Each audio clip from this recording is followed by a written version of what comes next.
Hai guys, kembali lagi bersama kami Anak Rantau. Kenalin, nama aku Bunga Desta, panggilan aku Unga. Kenalin, nama aku Rohma Vina Putri, panggilanku Vinda.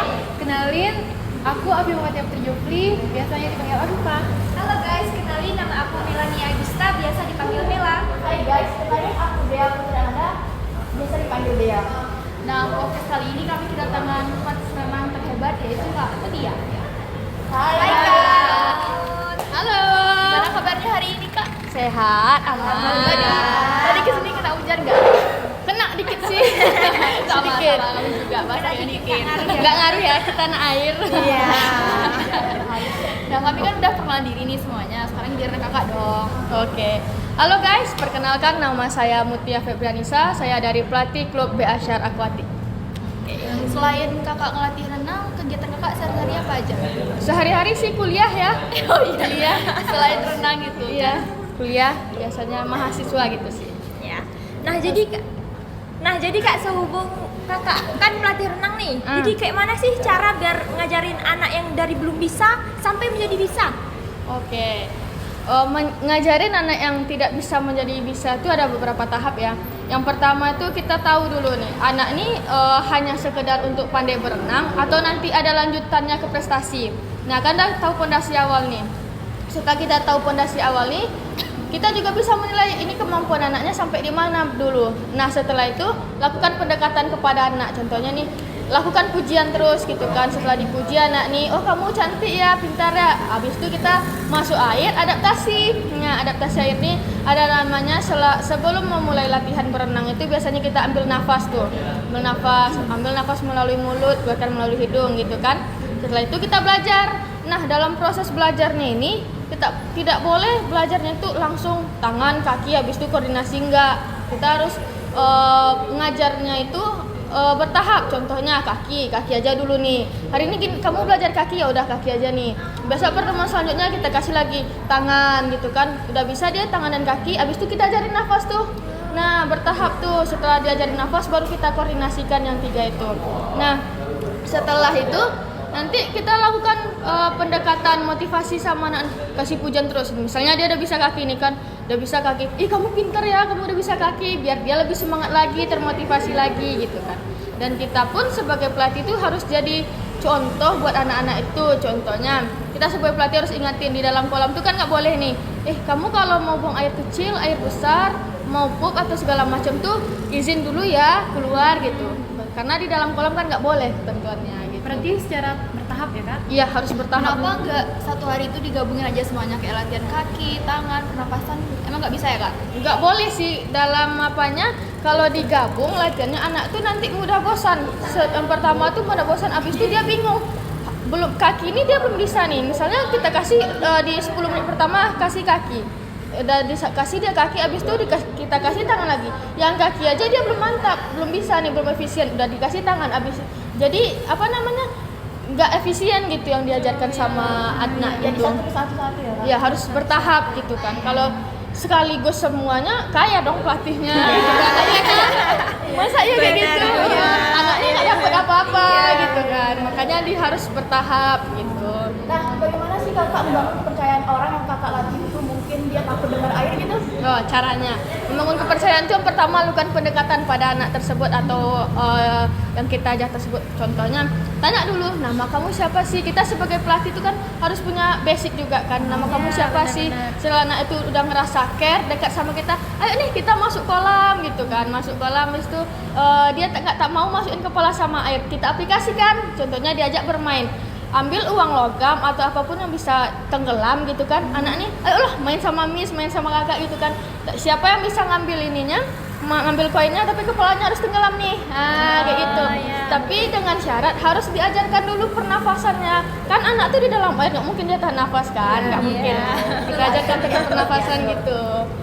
Jadi belajar sambil bermain ya kak? Iya, diaplikasikan gitu kan. Apalagi air, anak-anak suka air. Nah selama kakak ngelatih renang ini, trauma yang paling berat bagi anak-anak itu apa kak? Trauma yang paling berat tuh tenggelam sih anak-anak tuh, karena trauma nih ada yang trauma tenggelam di laut ya Mas ya. Jadi saya Ya kan, ada yang di laut, di kolam, itu berbagai macam trauma itu sih sebetulnya. Nah, untuk ngilangin trauma seseorang itu butuh waktu berapa lama, Kak? Tergantung lagi traumanya, karena tingkat trauma antar individu itu berbeda-beda. Tidak bisa kita 8 kali pertemuan selesai, enggak, karena trauma orang itu beda-beda tingkatnya. Nah, bentuk latihannya tuh seperti apa Kak untuk memulihkan traumanya? Ya. Kalau bentuk latihannya itu dia harus bisa, maksudnya itu bisa tuh berdamai dengan traumanya dulu yang pertama. Maksudnya dia trauma nih, nggak mungkin dia akan terjebak di zona toksik traumanya itu kan. Dia harus berani upgrade gitu kan, harus bisa, dia harus percaya dulu kalau dia nggak mungkin terjebak di trauma ini. Setelah dia yakin dia bisa, kita ajarkan tuh rangkul. Contohnya, ini masuk kolam, ambil pernafasan dulu, habis itu kan dia traumanya ditenggelam nih. Nah, dia diapain? Kamu duduk ya di dasar kolam gitu kan, pegang. Habis itu tahan nafas minimal 5 detik dulu. Udah bisa dia 5 detik, habis itu perpanjang lagi waktunya di bawah itu seperti 10 detik, 10 detik, 20 detik agar dia bisa merasakan tekanan di dalam air tersebut. Tapi harus rileks. Kalau dia nggak rileks percuma sih, karena renang itu kan harus rileks kita Dan tenang gitu ya? tenang. Kalau cemas dia pasti traumanya balik lagi gitu. Benar sih, benar banget. Nah, terus apa lagi? Oh iya Kak, selama Kakak jadi pelatih renang, apa saja sih bentuk trauma perenang yang pernah Kakak temuin? Bentuk trauma tuh macam-macam ya, kayak tadi ada traumanya di laut, ada traumanya di kolam, atau nengok air aja mereka ada trauma gitu kan, tergantung kita lagi menyikapi anaknya tersebut. Kan ada kan sebagian orang tuh emang nggak bisa berenang dari nol kan, itu tuh butuh waktu berapa lama agar bisa? Butuh waktu berapa lamanya itu tergantung juga kemampuan motorik dari sang anak, karena motorik itu kan beda-beda nih. Tapi ada yang saya pegang tuh 2 kali pertemuan dia udah bisa, atau nanti yang lamanya udah satu pakai nih 8 kali pertemuan anaknya juga belum bisa. Kembali lagi kepada motorik anaknya, itu kemampuan anak itu berenang nantinya gitu. Umur paling kecil Kakak ngajar renang umur berapa, Kak? Ngajar Anak didik renang Kakak? paling kecil 3,5 tahun. Si Abdullah namanya. Ya, kecil banget. Tapi yang 3,5 tahun itu kan learning to child. Dari umur learning to child itu 0 sampai 6 tahun itu kan dia masih bermain. Maksudnya belum bisa dipaksa renang. Kamu harus bisa berenang ini enggak. Abis itu anak tuh masih suka belajar, makanya dalam usia learning to child itu anak tuh masih bermain air sambil diaplikasikan. Contohnya kayak main bola tadi, kayak ambil poin tadi bisa diaplikasikan sama anak. Yang penting dia adaptasi dulu sama airnya gitu. Nah, Kakak kan nih pelatih renang nih kan, itu tuh latihannya tuh per kelompok atau individu, Kak? Kakak, anak didik Kakak? Kalau ada 2 ya, yang privat ada. Kalau privat tuh kan pasti 1 anak 1 pelatih kan. Tapi kalau yang kelompok ada 4 anak 1 pelatih, tergantung kelompoknya nanti bagaimana gitu kan. Itu durasi latihannya 1 hari itu berapa, Kak? 1 kali pertemuan itu durasinya berapa? Kalau di klub ya itu 1 sampai 1,5 jam sih. Tapi ada juga tuh yang pelatihnya care sama muridnya ada sampai 2 jam sampai 2 jam setengah tanpa biaya tambahan sih. Selama Kakak ngelatih pernah nggak lihat anak didik yang paling lucu atau kayak gimana gitu, nakal, susah dibilangin, atau Lucu sih ya. ada ya. Kalau lucu tuh mungkin karena saya nih agak suka, memang penyayang anak-anak tuh kan bawaannya gemes gitu. Ada 1 anak namanya itu si Amar. Amar nih umurnya 4,5 tahun si Amar nih. Bila kakak tuh ada halangan buat ngelatih, Amar kakak ganti ya pelatihnya. Amar sama kakaknya nggak mau kayak gitu kan, tergantung anaknya juga. Yang nakal pun ada sebetulnya. Nakal anak-anak tuh bukan nakal sih, cuma lebih tidak bisa anak tuh kalau udah ngeliat air nggak bisa kontrol dirinya kayak gitu. Apalagi kayak ada anak istimewa, anak autis kayak gitu, benar-benar. nggak bisa. Nah, gimana tuh Kak Kakak mengontrol emosi Kakak saat Kalau- mengajar itu? Kalau mengontrol emosi tuh saya pribadi ya ngapain emosi gitu kan, ini anak-anak yang diajarnya anak-anak. Kita sebagai pelatih itu harus punya pondasi. Contohnya kayak learning to child itu. Kita harus kembali lagi ke konsep itu. Contohnya learning to child itu tidak bisa dipaksakan anak ini untuk bisa berenang. Tapi kalau udah learning to train umur 7 sampai 10 tahun nanti udah bisa tuh dimasukin kakinya gini ya, pelan-pelan gitu, tangannya gini ya, pelan-pelan. Tidak harus seperti itu gitu. Nah, terus Kak, kan selama renang nih kan bentuk yang pertama kali nih, gaya apa sih teknik gaya apa sih yang cocok untuk anak yang pertama kali Ya, belajar yang renang nih? baru pemula untuk Pemula banget. Sebetulnya ya berbeda pandangan persepsi. Saya pernah dengar orang-orang di luar, pelatih-pelatih di luar bilang gaya yang paling cocok diajarkan pertama kali itu gaya bebas. Karena gaya bebas, gaya kuku sama gaya punggung tuh dia senada. Tapi di Sumatera Barat nih kebanyakan pelatih itu ngasih gaya dada duluan. Nggak tahu juga kenapa, mungkin karena gaya dada nih kalau dia panikan dia bisa tuh menyelamatkan diri sebagai penyelamatan dirinya kan. Tapi kalau ia udah bisa gaya dada, gaya yang lain kacau, kata yang pernah saya dengar juga. Tapi tergantung anaknya lagi gitu. Nah kan tadi kakak bilang kalau kakak ngelatih anak paling kecil itu umur 3,5 tahun. Kalau yang lebih besarnya itu umur berapa kak? Umur Yang udah 20-an kuliah. Kuliah sih, anak-anak kuliah ada juga adik-adik saya tuh. Bisa disebutkan namanya kan? Jangan, nggak bisa di spill kan. Privasi ya. Nggak boleh di spill sekarang. Nanti ya abis podcast ini kita Spill. kita spill. Nah kan kakak ngajar anak tuh umur 3,5 tahun kan, ada nggak yang harus ditunggu sama orang tuanya gitu? Nah nggak boleh orang tuanya pergi gitu, Ada, stay di kolam gitu. ada. Kebanyakan anak yang 3,5 tahun Abdullah itu memang tidak mau. Dia berenang, ayahnya juga harus ikut berenang gitu. Harus ditemani. Nyemplung di kolam bareng-bareng gitu. Ya, sama bapaknya. Kalau bapaknya nggak masuk, anaknya nggak berenang. Oh, iya sih. Tapi bapaknya terima, kasih pemahaman ke orang tua. Itu gunanya kita sebagai pelatih kan. Iya sih. Kita juga harus bisa memotivasi anak. Kita juga harus jaga hubungan baik sama orang tua. Kadang nih ada orang tua nih, masa saya udah ngambil privat, anak saya nggak bisa. Tapi dia nggak tahu konsep yang learning to child itu. Anak tidak bisa dipaksakan. Makanya kita sebagai pelatih harus jaga komunikasi baik sama orang tua gitu.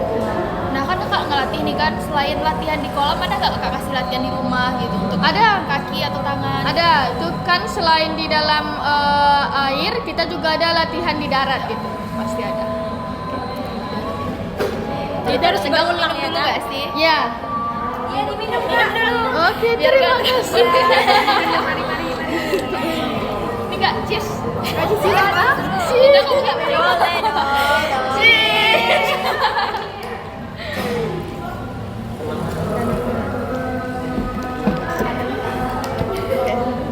Wah benar-benar seru banget nih podcast kita kali ini nih, benar-benar. Oh ya kakak mulai ngelatih itu dari kapan kak? Sejak kapan? Ngelatih itu setahun yang lalu lah. Di dunia air setahun yang lalu. Sebelum kakak jadi pelatih nih, apa kakak dulu pernah trauma? Pernah, saya itu paling takut di kedalaman dulunya. Paling Kenapa takut. sih kakak bisa jadi pelatih? Padahal kakak kan takut kedalaman. Itu ceritanya. kasih kakak. Ada cara Ceritanya itu pada saat itu saya bimbel sama Pak Maison, yang Pak Maison ini sekarang di Bandung. Itu bimbel polisian tuh sama TNI Polri bimbel. Saya masuk bimbel itu, Pak nggak bisa berenang nih. Saya Pak berenangnya di tempat yang dangkal aja gitu kan. Apa kata Bapak tuh, Mutia kamu lompat ke kedalaman 3 meter. Pak saya nggak bisa berenang. Panik dong.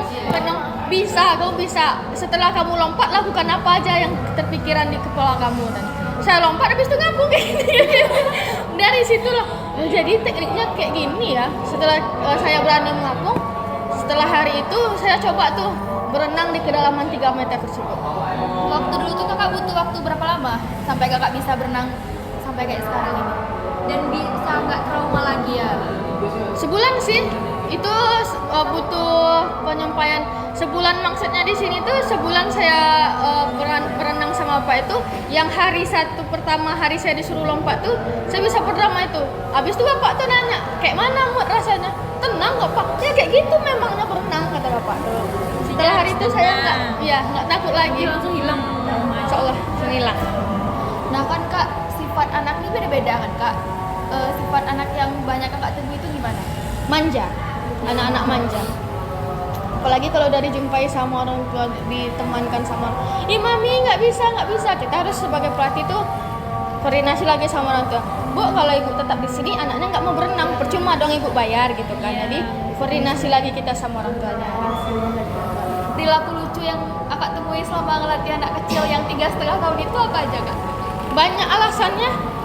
Kan dia disuruh tuh, Abdul, ayo Abdul kita ambil nafas. masuk kepala semua, habis itu gini aja. Cepetnya kepala habis itu udah kak kata anak ini kayak gitu.